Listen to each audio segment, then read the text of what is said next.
দেখো তোমরা কে কে জানো, যারা জানো তারা তো বুঝতে পেরে গেছো। প্রথমে আমি দেখে বুঝতে পারিনি, তো তোমরা দাদা ভাইকে জিজ্ঞেস করাতে বললো যে এখানে মৌমাছি আর কি মধু চাষ করা হয়। তো এগুলো মানে পালন করা টাইপের মৌমাছি। যেহেতু পাশেই হচ্ছে সর্ষা, দেখাও পাশেই সর্ষা ফুল আছে, তো সর্ষা ফুল থেকে মধু সংগ্রহ করে নিয়ে এসে মৌমাছিগুলো এখানে মধু রাখবে। তো সেটা দেখো, তোমাকে দেখাচ্ছি, কাছে যাচ্ছি না যেহেতু অনেক মৌমাছি আছে।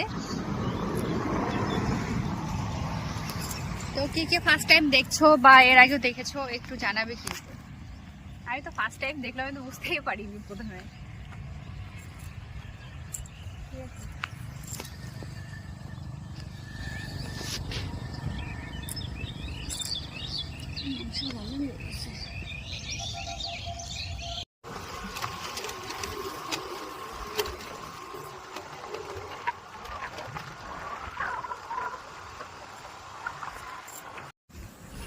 তো দেখো এটা হচ্ছে আরেকটা আলাদা জায়গায়, মানে হচ্ছে দু সাইডে, এই রাস্তা দু সাইডে দেখলাম আস্তে আস্তে অনেক জায়গায় হচ্ছে, ওই সাইডেও আছে দেখো, আর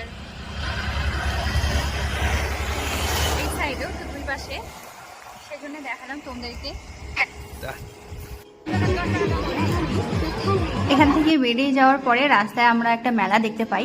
এই মেলার নাম মানে জায়গাটার নাম হয়তো বালাপুর। তো এই ঠাকুরটাকে দেখতে পাচ্ছি একদম বোলা মায়ের মতোই, হ্যাঁ সেম টু সেম। আমাদের এখানে তিনটা পুজো হয় যেটা বোলা মায়ের মতোই দেখতে হয়। একটা তো বোলা মা আছে, আর একটা রাজুয়াতে হয়, আর একটা এইটা।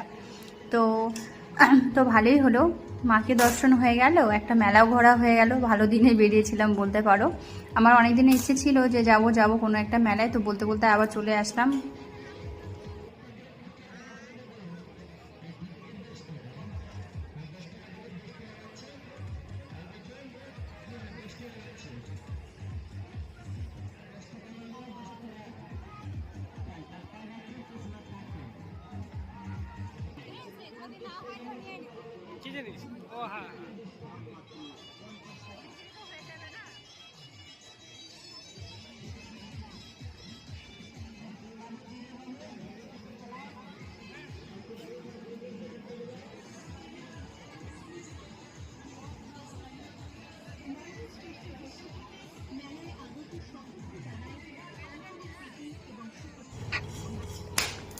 এদিকে চলে এসেছিলাম যেহেতু বাইরে আমরা এখন অনেক বেশি পিকনিক করছি, তো ওখানকার জন্য একটা হাতা আর খুন্তি নিতে এসেছিলাম।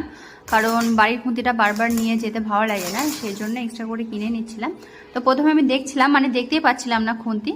তারপরে এই সাইডে তোমাদের দাদাভাই এসে দেখো ও খুঁজে বের করে নিয়ে নিচ্ছিল, যে আমার চোখেই পড়ছিল না, তো তারপরেও বের করে নিয়ে নিল।